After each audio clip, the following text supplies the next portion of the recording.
Então vamos abrir a palavra de Deus em nome de Jesus. Mateus capítulo de número 8. Mateus capítulo 8, o verso é o verso de número 5.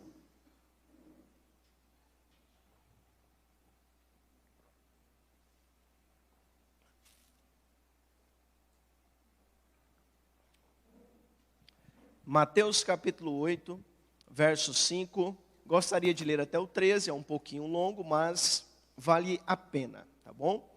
Nós vamos usá-lo ele como ponto de partida aqui para aquilo que nós vamos falar hoje, ok? Então diz assim o texto: Tendo Jesus entrado em Cafarnaum, apresentou-se-lhe um centurião, implorando: Senhor, o meu criado jaz em casa de cama, paralítico, sofrendo horrivelmente. Eu estou lendo aqui na versão Almeida atualizada, tá? E Jesus lhe disse: eu irei curá-lo. Mas o centurião respondeu: Senhor, eu não sou digno de que entres em minha casa, mas apenas manda com uma palavra, e o meu rapaz será curado. Pois também eu sou homem sujeito à autoridade, tenho soldados às minhas ordens, e digo a este: vai, e ele vai, e a outro: vem, e ele vem. E ao meu servo: faze isso, e ele o faz. Ouvindo isso, admirou-se Jesus, e disse aos que o seguiam: em verdade vos digo, que nem mesmo em Israel achei fé como essa. Digo-vos que muitos virão do Oriente e do Ocidente, e tomarão lugares à mesa com Abraão, Isaque e Jacó, no reino dos céus. Ao passo que os filhos do reino serão lançados para fora, nas trevas. Ali haverá choro e ranger de dentes. Então disse Jesus ao centurião: vai-te, e seja feito conforme a tua fé. E naquela mesma hora, o servo foi curado. Meus irmãos, esse texto, ele é repetido em mais dois dos evangelhos. Ele também é repetido no evangelho de Lucas, ele também é repetido no evangelho de João. E cada um desses evangelhos vai apresentar alguns detalhes diferentes, do ocorrido.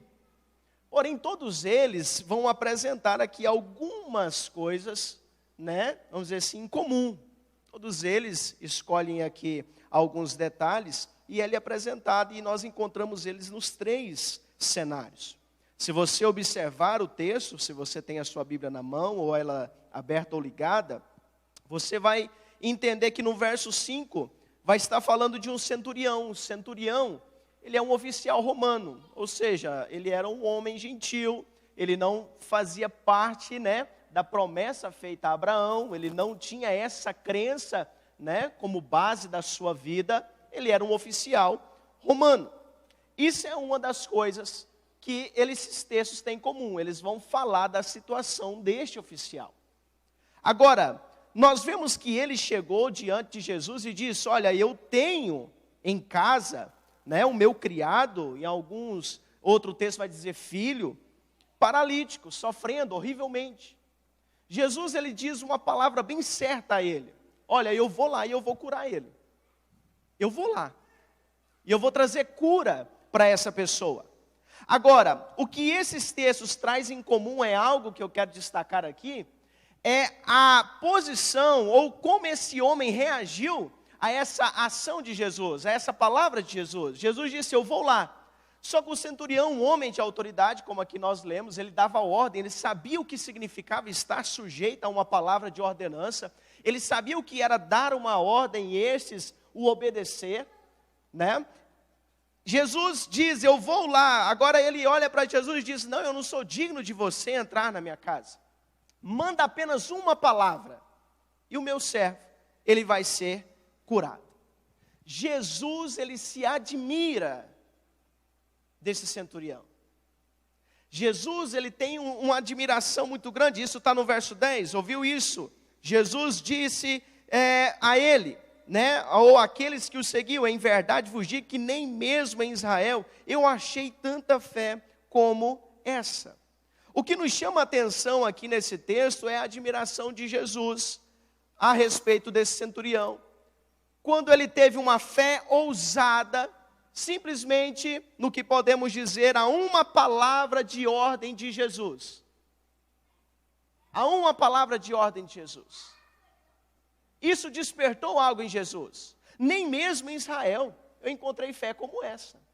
A ponto de Jesus declarar algo muito forte. Ele diz, virão outros do Oriente, do Ocidente, e vão sentar na mesa com Abraão, Isaque e Jacó. E aqueles que deveriam estar ali sentados, não vão estar. Então é algo que nos chama a atenção. Agora, o que eu quero trazer para nós aqui nessa noite é o que esse centurião fez. Um oficial romano, um gentil, um homem que não tinha como base de fé vamos dizer assim, da sua cultura, crer num Deus único. Ele teve a palavra de Jesus como suficiente. Ele disse a Jesus, não precisa do seu lá, eu nem sou digno de você ir lá. Diga apenas uma palavra, e eu sei que ele vai ser curado. Gente, é uma fé muito grande. Ele tinha certeza que aquela palavra que Jesus iria dizer, iria trazer o resultado que ele estava desejando. Então ele teve a palavra de Jesus como suficiente. É isso que eu quero falar aqui com vocês hoje. Quero conversar sobre isso, sobre como a palavra de Deus ela precisa ser suficiente para nós. Suficiente para nós. E eu quero aqui com você tentar entender algumas coisas. A palavra de Deus ela é suficiente para nós e precisamos aqui como ponto de partida entender como a salvação de Deus opera na vida do homem. Como é que a salvação opera na vida do homem? Se você olhar para o texto de 1 Tessalonicenses capítulo 5, verso 23, você vai ver o texto dizendo assim, e o mesmo Deus de paz vos santifique em tudo, e o vosso espírito, alma e corpo, sejam conservados íntegros e irrepreensíveis na vinda de nosso Senhor Jesus Cristo. A salvação, ela opera em todo o homem. Se você não sabe, o homem, ele é considerado, ou tendo como dito, tripartido. Ele é 3 em 1. Podemos chamar também de tricotomia, ok? Deus fez o homem assim, espírito, alma e corpo. Só que por ocasião do pecado, ele se tornou apenas 2. Porque o espírito foi mortificado por causa do pecado. Então ele se tornou uma alma vivente e um corpo. Mas a palavra de Deus nos diz que quando recebemos o evangelho da nossa salvação, em Hebreus 4:12 diz que a palavra ela é viva e eficaz, mais penetrante do que qualquer espada de 2 gumes. E ela penetra até a divisão da alma e do espírito. Ele faz essa separação. E havendo essa separação, o Espírito Santo vem com ação regeneradora e torna o nosso espírito vivo de novo. Por isso que Efésios 2:1 diz, vivificados, ou seja, ele tornou a nos dar vida. Então o homem ele é 3 em 1. Agora, a salvação ela não só opera no espírito. No espírito ocorre o novo nascimento, a vivificação. E é pelo nosso espírito que nós temos consciência das coisas de Deus, das coisas espirituais. Você pode ver que o texto vai dizer em Romanos que nós recebemos a identidade como filho de Deus através da comunicação do Espírito Santo ao nosso espírito. Se o seu espírito estiver morto, você nunca vai ter ou conseguir ter essa certeza de identidade. Porque a comunicação do espírito vem ao nosso espírito, ok? Então, no espírito ocorre o quê? O novo nascimento. A alma, no entanto, ela entra num processo de restauração ou de renovação. O corpo, por sua vez, aguarda a promessa da glorificação futura, ou o último estágio da justificação, que é quando o Senhor virá e nos levará para Ele. Quem diz amém? Então, olha só, é preciso nós entendermos isso aqui, que a salvação ela opera em todo o homem. Muitas vezes nós, de uma forma ignorante, nós achamos que a salvação ocorre só no nosso espírito. E pronto. Não. Existe um processo, e é chamado o processo da salvação. Ok? Então, entre o novo nascimento que ocorre no espírito e aguardar a promessa da glorificação, existe o quê? O processo da restauração da alma, da renovação da alma. A alma é a sede da personalidade. É onde precisa, dentro do processo da nossa caminhada cristã, passar por essa que nós chamamos de restauração, ou renovação da mente. Ok? Renovação ou restauração da mente. Tudo começa pelo arrependimento. O que é arrependimento? Chamado então por muitos como conversão. Arrependimento é você mudar de atitude. Arrependimento não é só uma mudança de atitude, mas também, pelo original da palavra metanoia, significa uma mudança de quê? Mentalidade. E todos nós sabemos que ninguém muda a forma de agir do dia para a noite. Para você mudar as suas ações diariamente, primeiro você tem que começar a mudar onde? Aqui. Porque você faz, você age como você pensa. Ok? Deu para entender até isso, sim ou não? Então vamos lá. Então, arrependimento é mudança de mente, mudança de pensamento. É você aborrecer o pecado e começar a pensar do ponto de vista de Deus. E é bom eu dizer isso daqui, porque isso é um fato. Existem muitos cristãos numa longa caminhada com Deus que não pensa como Deus. Ele, vamos dizer assim, ele está na igreja, ele até tenta se tornar um crente assíduo, um cristão verdadeiro, porém, ele não tem conseguido. Por quê? Porque ele ainda não passou por esse processo, ou não aceitou o processo da salvação. Ele acha que acontece só no Espírito, não precisa de mais nada. Mas na verdade é um processo e tudo parte pelo arrependimento. Se não houver arrependimento, não há mudança. Diga assim comigo, se não houver arrependimento, não há mudança. Você com certeza já fez alguma coisa errada e veio aquela dor. Aí você diz, eu estou arrependido. Mas na verdade a dor do remorso e do arrependimento é muito parecido. Onde é que está o diferencial? No resultado. Porque o remorso, ele não vai fazer você mudar. Você vai sentir aquela dor, aquele pesar, mas você vai cometer de novo. Você vai fazer de novo, ok? Mas o arrependimento não. O arrependimento, ele vai trazer aquela dor, aquela indignação, e essa indignação vai levar você a querer algo novo. Você vai querer uma mudança. Então isso é arrependimento. Efésios capítulo 4, verso 22 ao 24 diz assim, acompanhe comigo, por favor. Efésios 4,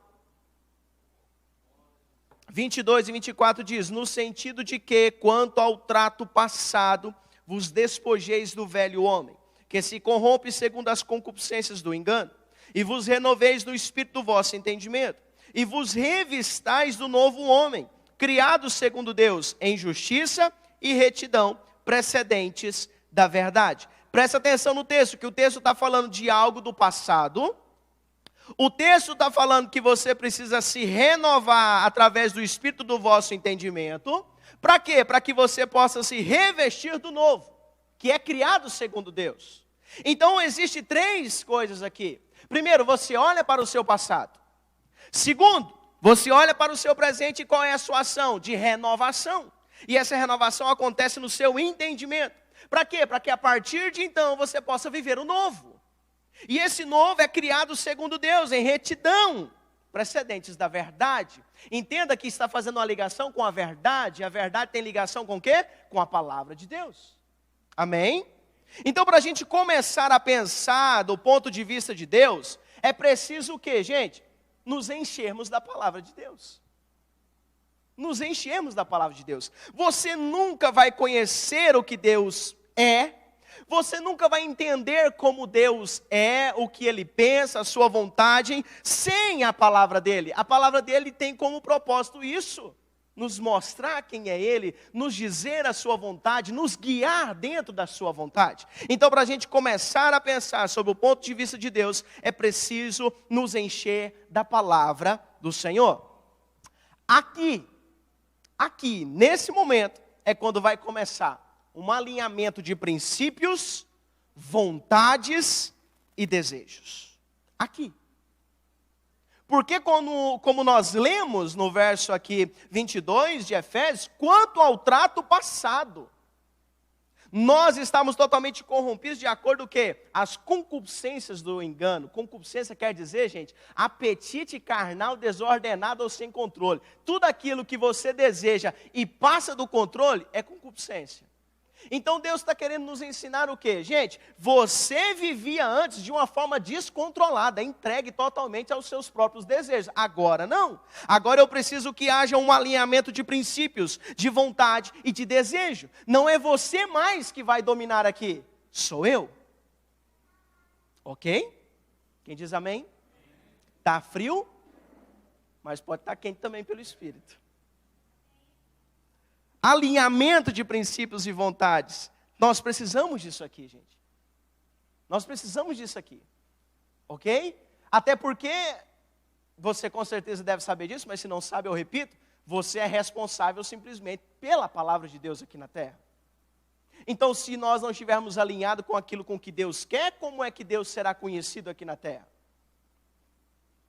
Como é que vai acontecer esse alinhamento? Tiago capítulo 1, verso 21. Acompanhe, por favor.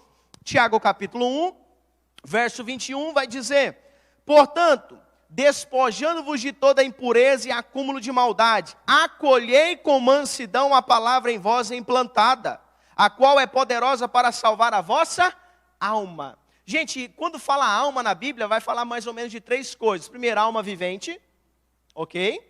Vai falar de alma no sentido do coração, mas também vai falar de alma no sentido de mente. A sede da personalidade, ou o nosso entendimento em si, é o que nós estamos falando aqui. Então, quando o Tiago está dizendo, acolham com mansidão a palavra em vós, implantada, enxertada. Por quê? Porque ela é poderosa. Para quê? Para salvar a vossa mente. Gente, você supõe que você aceitou Jesus com 50 anos de idade. Um exemplo, só para você ter uma noção. Você aceitou Jesus com 50 anos de idade. Gente, o seu espírito ali, ao ser regenerado, ele está 0 quilômetro, novinho. Jesus olha para você e você é um bebê recém-nascido espiritual. A ponto de agora você começar a se alimentar com leite.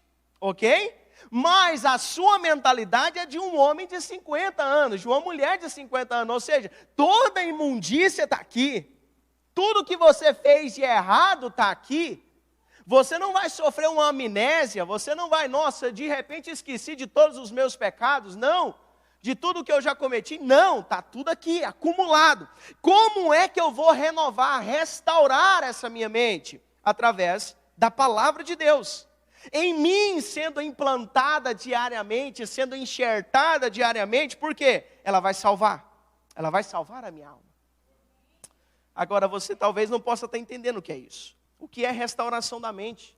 O que é renovação da mente? Significa, gente, substituição dos velhos hábitos. As velhas formas de pensar, de agir, que não condizem com a palavra de Deus. Gente, pelo amor de Deus, não tenta ser cristão pensando como o mundo pensa. Não tenta ser discípulo de Jesus seguindo os conselhos das suas amizades. Ok? Talvez as suas amizades sejam boas, bacana, mas para outras coisas. Aquilo que vai te orientar, te dizer como seguir ou ter um padrão verdadeiro de discípulo de Jesus, não são os seus amigos. É a palavra de Deus. Aí você está lá no seu emprego, no seu trabalho, conversando e tal, falando sobre casamento, aí o seu amigo fala, rapaz, sua vida está difícil demais com essa mulher, larga dela, abandona esse barco. Aí você fica assim, rapaz, será que esse meu amigo, ele é meu amigo, ele me ama, ele quer meu bem. Rapaz, eu vou largar dessa mulher mesmo. Gente, eu falo assim, você ri, mas isso acontece muito. Isso acontece muito. Cristãos que deixam de dar ouvidos ao que a palavra de Deus diz, para dar ouvidos às amizades, para ser influenciado por pessoas, ok? E isso é um grande perigo.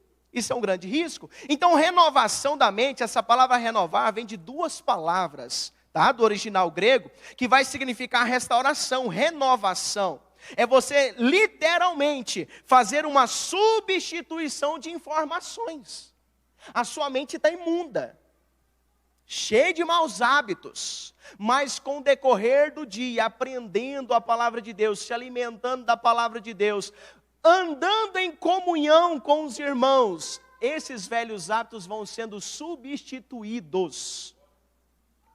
A ponto dos seus amigos depois olhar para você e falar, rapaz, esse camarada mudou. Esse final de semana aconteceu alguma coisa diferente com ele. Né? Sexta-feira ele estava de um jeito, ele já chegou segunda diferente, parece que ele está no outro nível. O que será que aconteceu? O final de semana que você se alimentou da palavra de Deus. E aquela palavra foi entrando na sua mente, descendo ao seu coração. E a partir daquele dia você começou, não, eu preciso mudar. Eu preciso ter uma postura diferente. Eu preciso ter uma postura diferente. Amém? Vamos ler um texto famoso aqui, todos nós conhecemos esse texto. Romanos capítulo 12, verso 12. Romanos 12, 12. Diz assim: e não vos conformeis com este século, mas transformai-vos. Qual que é? O que o texto diz aqui, gente? Não vos conformeis com este século, mas faça o quê? Transformai-vos. Como é que eu vou transformar, gente, esse século? Pela renovação da vossa mente. Para quê? Para que vocês experimentem qual seja a boa, agradável e perfeita vontade de Deus. Entenda que experimentar a vontade de Deus, seja ela de forma gradativa, boa, agradável e perfeita, está atrelado a uma renovação de mente. Você só vai começar a entender aquilo que Deus quer para você, seja uma vontade boa, perfeita ou agradável, a partir do momento que você começar a se alimentar da palavra de Deus, ter ela por suficiente, e você começar a pensar como Ele. Porque, gente, todos nós já passamos por essa experiência. Deus fala para você uma coisa: eu quero isso para você. Aí você pensa: Deus, isso não é o melhor para mim.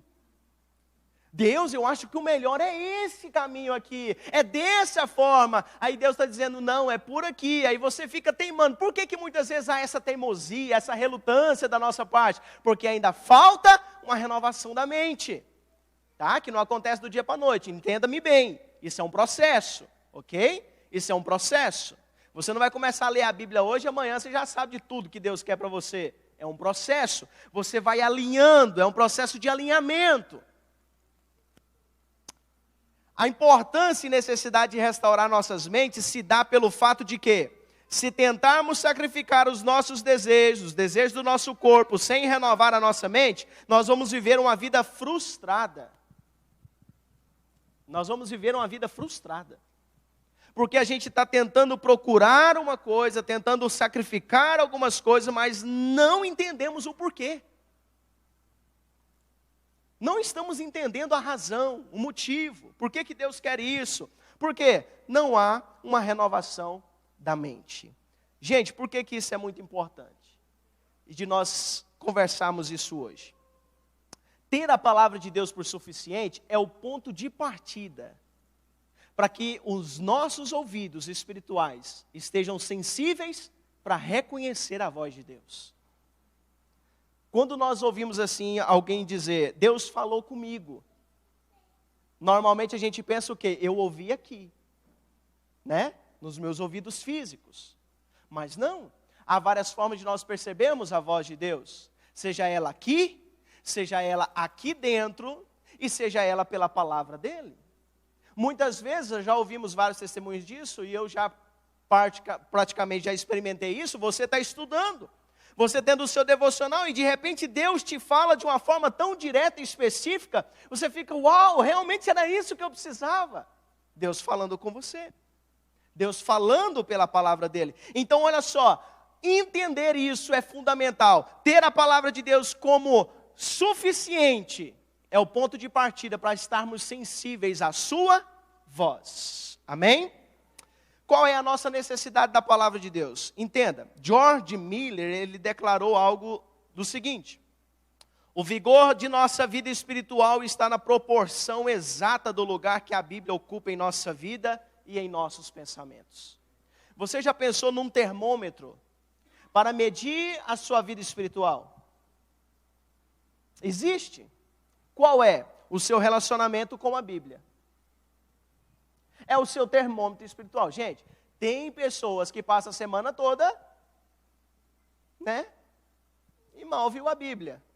Está lá na estante, servindo de enfeite. Nossa, que Bíblia bonita. Passa, olha, até admira. Essa Bíblia tem uma capa maravilhosa. Gente, Deus não quer que você admire a capa da sua Bíblia. Deus quer que você abra ela, que você coma ela. Né? Como o texto profético de Jeremias, que veio um livro e ele comeu, e aquele livro tinha sabor de mel. Essa é a palavra de Deus. Deus não quer a sua Bíblia sendo admirada, quer você usando ela como fonte de alimento primário. Ok? Então o vigor da nossa vida espiritual está aí, na proporção exata que a Bíblia ocupa espaço em nossa vida e os nossos pensamentos. E é certo eu dizer, então, que a forma como eu lido com a palavra de Deus demonstra como é também o meu relacionamento com Deus. Aí muitas pessoas já podem estar pensando, meu Deus do céu, então meu relacionamento com Deus está horrível. E de fato, de muitos estão. A forma como você lida com a palavra de Deus demonstra como é o seu relacionamento com Ele. Gente, muitas pessoas dizem assim, eu amo a Deus, mas eu não amo a sua palavra, porque eu não quero dar ouvidos a ela. É a mesma coisa de eu chegar na minha esposa e falar, meu bem, eu te amo demais, mas eu não quero ouvir sua voz. Vai funcionar? Não vai funcionar. Então, se você ama a Deus, Ele mesmo disse, se você me ama, ama também a minha palavra. Aquele que me ama guardará também os meus mandamentos. Então, a forma como eu lido com a palavra de Deus demonstra como é o meu relacionamento com Ele. Então, preste bastante atenção. Se você tem a palavra de Deus por suficiente para você, você está dizendo, Deus, você é suficiente para mim. Você é suficiente para mim. O problema é que nós estamos correndo atrás de muitas outras coisas, né? E não estamos correndo atrás daquilo que realmente precisamos, que é a palavra do nosso Senhor. John Stott, ele disse o seguinte, o que semeamos em nossas mentes, nós colhemos em nossas ações. O que você semeia na sua mente é o que você colhe nas suas ações. Então, gente, não espere colher coisas boas das suas ações se nós não temos plantado coisas boas. Se você quer ter resultados como um discípulo verdadeiro de Jesus, você precisa semear coisas boas na sua mente. E o que seria? Palavra de Deus. Ensinamentos da parte do Senhor, se alimentar do Senhor, seja Ele no seu devocional, seja Ele no seu trabalho, seja em qualquer lugar. Aí você diz, gente, eu não tenho tempo. Gente, eu duvido se você passou no menos de 2 horas hoje no Instagram. E eu duvido. Ok? Aí você diz, eu não tenho tempo. Gente, precisa só das nossas prioridades bem estabelecidas. Ter o Senhor como suficiente, nossa fonte real de alimento. Semear Ele em nossa vida, seja de manhã, à tarde, à noite, seja em qualquer lugar, em qualquer momento, estar nos alimentando do Senhor, e as nossas ações vão condizer com isso.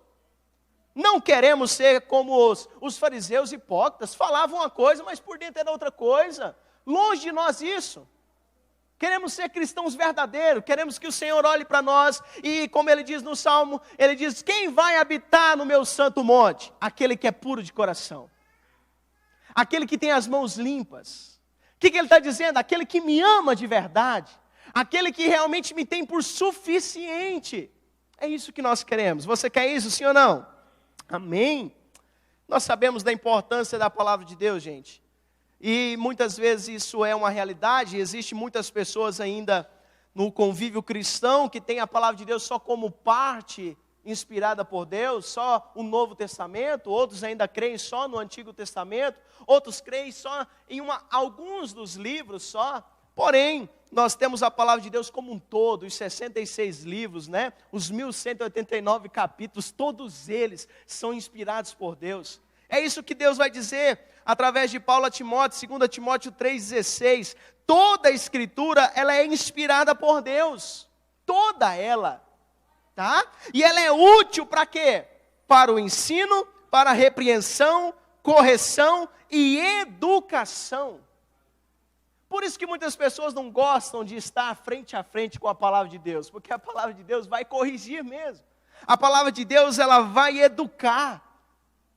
Quando você estiver diante dela, literalmente ela vai te mostrar Cristo, porque é o objetivo dela. De Gênesis a Apocalipse, o objetivo de toda a Bíblia é falar de quem? De Jesus. Quem é Jesus? O nosso modelo de senhorio. Agora, quando você olhar e ver Jesus, você vai olhar para si mesmo, porque é como se fosse um espelho, e você vai ver todos os seus erros, todos os seus defeitos, aonde você está falhando. E é aí onde o Espírito Santo vai desafiar você. E aí, você quer se parecer com meu filho ou não? Se você quiser, está aí o segredo. Mude de vida. Mude a sua mentalidade. O propósito de toda a Escritura em ser útil para o ensino, repreensão, correção e educação na justiça. Diz no verso 7, o propósito é a fim de que o homem de Deus seja perfeito e perfeitamente habilitado para toda boa obra. Quando fala de perfeição, está falando de nós diante do Senhor. Quando fala de perfeitamente habilitado, está falando de nós diante da obra do Senhor. Precisamos estar diante do Senhor como pessoas aprovadas. Ele vai dizer para Timóteo a mesma coisa. Eu quero você como um obreiro, um servo aprovado, que não tem de que se envergonhar, que maneja bem a minha palavra. Agora, eu quero você assim diante de mim, mas diante da obra que eu tenho colocado na sua mão, te tornado responsável, cúmplice, te chamado para mim, para que juntos pudéssemos levar esse meu amor a todo esse mundo, a todas essas pessoas. Eu quero você também perfeitamente habilitado. Isso é o que o Senhor quer de nós. Ensino fala que Ele vai nos mostrar o caminho que devemos andar. Repreensão indica onde nós saímos do caminho. Correção nos mostra como precisamos voltar para o caminho correto. E instrução, ensina-nos como permanecer no caminho. Talvez você está aqui e você está dizendo, não, eu estou no caminho certo, ok? Há instrução para você, para que você não deixe o caminho. Aquele que está em pé, cuide para que não caia. Quem diz amém? Então entenda, obedecer o que a palavra de Deus diz é ser direcionado pelo Espírito Santo. Quem aqui quer ser guiado pelo Espírito? Só que muitas vezes a gente quer o quê? O Espírito Santo vem no momento de reunião e fala assim, eu quero que essa semana você faz isso, aquilo e aquilo outro. Mas na verdade Deus está me usando aqui, olha só que humildade, Deus está me usando aqui para falar para você, olha, eu quero que você faça assim, assim, assado. Deus está usando quem é a palavra dele, Ele vai usar a palavra dele. Então obedecer o que a Bíblia diz é ser direcionado pelo Espírito. Ok? É ser direcionado pelo Espírito. Não estou dizendo ou anulando o fato que ele pode falar de uma forma personalizada, especial, no momento de devocional, no momento de culto, pode e o faz. Mas a palavra dele é o padrão. A palavra dele é o padrão. Amém? Então vamos lá. Quanto mais me encher da palavra de Deus, mergulhar nela e me deixar ser governado por ela, mais eu serei apto a ouvir a voz de Deus e a sua direção. Aí sim eu vou ter força, coragem, para decidir obedecer a sua voz. E eu vou me alegrar com isso. Por quê? Porque eu sei que eu estou seguindo a sua vontade. Estou seguindo a sua vontade. Gente, cuidado com as vozes que vocês têm ouvido. Cuidado com as vozes que vocês têm ouvido. Essa aqui é a minha palavra de advertência hoje a vocês. A mim e a todos nós. Cuidado com as vozes que nós temos ouvido. Por quê? Porque hoje tem gente demais falando. Gente demais falando, pouca gente escutando, menos ainda praticando. Está um caos hoje. Então, toma cuidado com as vozes que vocês têm ouvido, porque as vozes que ouvimos podem mudar completamente a maneira como enxergamos a nossa própria vida, a maneira, o mundo à nossa volta. Elas podem nos influenciar, o nosso modo de pensar, de sentir, até mesmo de agir. Gente, você já chegou com uma pessoa todo empolgado. Chegou assim, gente, olha, Deus está fazendo isso, fazendo aquilo outro e tal. Só que de repente a pessoa vem e fala ao contrário para você. Fala, não, rapaz, não é assim, vai com calma, não é desse jeito. Olha, toma cuidado com isso e tal. E você, eita, rapaz, cheguei lá todo empolgado, saí com um balde de água fria. Então a forma como as pessoas falam com você, te dão feedback, falam a você, influencia demais. Porque, gente, hoje a gente tem esse erro, eu acredito que seja um erro, né? Podemos dizer que é exagero no que eu posso dizer, sim, mas nós damos ouvido demais ao que as pessoas dizem, damos ouvido demais ao que as pessoas pensam. E muitas vezes nós deixamos de fazer aquilo que Deus quer, ou a forma até mesmo de como Deus nos criou, para ser do jeito que o fulano quer. E o fulano não está nem aí para a gente. Mas não, eu tenho que ser assim porque vai agradar ciclano. Não, eu tenho que ser assim porque o fulano falou que eu tenho... Não, gente, não é assim que funciona. Vamos usar um exemplo? Jesus. Gente, Jesus, ele foi chamado de tudo quanto é nome você pensar. Jesus, ele foi chamado de Beelzebul, príncipe dos demônios. Jesus foi chamado de glutão. Jesus foi chamado de herege, de blasfemo, de mentiroso, de impostor. Jesus foi chamado de tudo isso. Agora, isso influenciou no propósito de Jesus? Sim ou não? Isso influenciou no ministério de Jesus? Sim ou não? Isso atrapalhou a missão de Jesus? Isso, por acaso, colocou em xeque a identidade de Jesus? Por que não? Porque ele teve a palavra do Pai por suficiente. Aonde é que está isso? Gente, Jesus acreditou na voz direcionada a ele. Onde? Lá no batismo. No ato dele sair da água, surgiu-se uma voz e disse o quê? Eis o meu filho amado, em quem me compraz ou me alegro. Jesus tomou essa palavra para si e disse, eu sou filho e eu sou amado, e o Pai está alegre de eu ser seu filho, então eu vou andar como filho. Então quando chegaram diante dele, diziam, você é Beelzebu. Beelzebu nada, eu sou filho de Deus. Você é glutão, você é blasfemo. Nada, eu sou filho de Deus. E olha, outra coisa, o Pai se alegra em me ter como filho. Será que você tem essa convicção? Gente, não importa o que vão dizer a seu respeito. Tenha algo em mente, você é filho de Deus e Deus está muito alegre em ter você como filho. Ele está muito alegre em ter você como filho. Ok? Para as pessoas, gente, a gente nunca vai satisfazer todo mundo. Gente, eu sofro demais com esse negócio. Eu estou falando aqui, parece que eu estou levando uma facada aqui também. Eu sofro demais com esse negócio, o que as pessoas pensam, o que elas falam. E a gente fica naquela preocupação, meu Deus do céu. Aí, gente, é o que Deus pensa a respeito de nós. É o que é aquilo que Ele nos criou, é o propósito dEle. Né? Nós somos únicos. Somos únicos, o Senhor nos fez de uma forma única, ok? Então olha só, a voz que você acredita é a voz que vai governar a sua vida. Diga-se comigo, a voz que eu acredito é a voz que vai governar a minha vida. Então ouvir e obedecer a voz de Deus a nosso respeito é a chave para vivermos o sobrenatural. Gente, nós estamos vivendo um tempo extraordinário. Se você não está percebendo isso, é porque você está fora do barco. Pelo amor de Deus, pula aqui para dentro.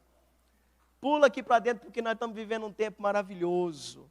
E nós cremos isso, a nível de célula nós temos experimentado isso. Isso não é algo que está acontecendo só de uma forma física, um templo maior. Deus está depositando algo em nossos corações. Deus está fazendo algo em nós como igreja. Gente, há algo acontecendo em nosso meio. E eu não sei você, mas eu quero estar sensível a isso, ao que o Senhor está fazendo, dizendo, para onde Ele está direcionando. Eu quero estar nisso. Amém? Gente, só para você entender o tanto que é importante essa questão de ouvir a Deus, estar sensível à voz de Deus. Essa questão de nós mudarmos de salão, né? Surgiu onde? Uma comunhão. Juntos, conversando, de repente alguém foi e falou, um abençoado de Deus, falou, rapaz, esse salão aqui, né, a gente poderia pensar, né, arrumar um outro maior, né, assim, né, desse jeito, a conversa surgindo. Aí a conversa terminou como? Vamos procurar, né, crente é meio louco mesmo, vamos procurar e orar. 10 dias depois, o negócio já estava acontecendo. Gente, Deus fala é assim, Deus age é assim. Agora cabe a nós estar sensíveis à sua voz. Cabe a nós estarmos sensíveis à sua direção. Gente, isso aqui é algo muito importante falar sobre isso aqui para mim. Por quê? Porque isso aqui foi algo que foi rompido, algo que foi quebrado na minha vida. Por quê? Porque eu comecei a perceber como Deus falava, interagia com a gente. E às vezes é de forma simples, pela sua palavra, de uma forma num devocional, algo, uma impressão que Ele dá aqui no seu coração. Gente, quantas pessoas têm impedido a operação do Espírito Santo, porque ficam com medo. Com medo. O Espírito Santo está aqui falando, ministrando, fala isso a essa pessoa, ora por essa pessoa, e ela está aqui, rapaz, eu acho que isso aqui eu estou passando mal. Eu estou pensando de barriga cheia, eu estou com fome. Esse negócio não é de Deus, não. Gente, nós temos deixado de transmitir coisas de Deus. Nós temos deixado. Então vamos prestar bastante atenção nisso, ok? Então ouvir e obedecer a voz de Deus a nosso respeito é a chave para vivermos o sobrenatural. E isso me faz lembrar do motivo de estarmos aqui hoje. Nós estamos hoje na Alcance, e nós em setembro vamos fazer 3 anos que estamos aqui, graças a uma bendita voz. Graças a uma bendita voz. Eu no sábado à tarde, orando em casa, só que eu já estava 1 ano orando. Senhor, será que é? Senhor, será que é? Senhor, será que é? E eu no sábado à tarde, orando em casa, e veio aquela voz, quase imperceptível, quase desconfiada, mas aquela voz lá dentro dizendo, vocês vão vir para Goiânia. É para ir para Goiânia. Eu lembro de na mesma hora me levantar, sair do meu quarto e entrar no quarto das meninas, assim, até então só tínhamos uma, que era a Natália, minha esposa estava vestindo a roupa nela, e eu virei para ela e falei assim, ela era a minha bússola, gente, só dependia do que ela ia dizer. Ela era a minha bússola, e eu virei para ela e falei assim, olha, nós vamos para Goiânia.